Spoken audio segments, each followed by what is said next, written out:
Le rachat et la réduction des parts d'intérêt d'un associé dans une société en commandite spéciale. Bonjour Bertrand Mario, avocat à la Cour. De nouveau, cette question peut être réglée contractuellement. La loi dispose que le contrat social de la société en commandite spéciale peut autoriser le rachat ou la réduction des parts d'intérêt d'un ou de plusieurs associés dans les conditions qui suivent. Premièrement, qui peut racheter ou opérer une réduction des parts d'intérêt d'un ou de plusieurs associés? La gérance ou les associés? Deuxième question, dans quelle mesure ce rachat ou cette réduction des parts d'intérêt d'un ou de plusieurs associés est-elle possible? En toute ou en partie? Troisième question, à cet égard, donc, on est toujours dans le rachat ou la réduction des parts d'intérêt d'un associé dans une société en commune spéciale. Troisième question, comment l'opération de rachat ou de réduction des parts d'intérêt d'un ou de plusieurs associés peut-elle notamment intervenir?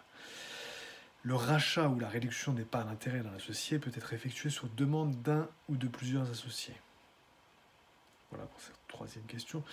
On est bien, je répète l'introduction, on est bien dans la question contractuelle de l'autorisation du rachat ou la réduction des parts d'intérêt d'un ou de plusieurs associés dans certaines conditions. Alors, quatrième question à cet égard, outre les conditions qui précèdent, comment sont déterminées les modalités de ce rachat ou cette réduction des parts d'intérêt d'un ou de plusieurs associés? La loi dispose que les modalités de ce rachat ou de cette réduction de parts d'intérêt peuvent être décidées dans le contrat social donc de la société en commandite spéciale.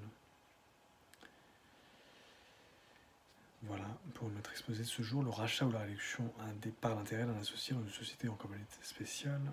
Pour aller plus loin, article 320-7, alinéa 4 de la loi du 10 août 1915 sur les sociétés commerciales, telle que modifiée, qui dispose: le contrat social peut autoriser la gérance ou les associés à réduire ou à racheter en tout ou en partie, le cas échéant sur demande d'un ou de plusieurs associés, les intérêts d'un ou plusieurs associés dans la société et peut en définir les modalités. Donc tout cela est contractuel. 320-7, alinéa 4, fin de la citation donc, de la loi du 10 août 1915 sur les sociétés commerciales. Et vous pouvez aussi vous reporter à un de nos précédents exposés. Opposabilité des cessions et démembrements des parts d'intérêt dans une société en commandite spéciale. Parts d'intérêt associées, cession, mise en gage et démembrement pour le second exposé référencé dans une société en commandite spéciale. Et pour information, il s'agit là, en l'espèce encore une fois, des dispositions absolument identiques avec les dispositions de l'article 310-6 alinéa 4, mais cette fois pour les sociétés en commandite spéciale. Voilà. Mais aujourd'hui, nous parlions bien évidemment des sociétés en commandite. Non, pardon, excusez-moi. Bon, je reprends cette information. Pour information, donc, il s'agit là encore des dispositions identiques. C'est applicable pour les sociétés en commandite simple. Et l'article 310-6 alinéa 4 est donc l'homologue en quelque sorte pour les sociétés en commandite simple.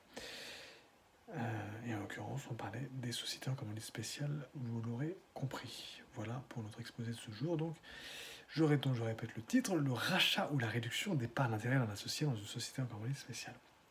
Voilà. Et je vous souhaite une excellente fin de journée et je vous dis à très bientôt. Bertrand Mario, avocat à la Cour, à très bientôt.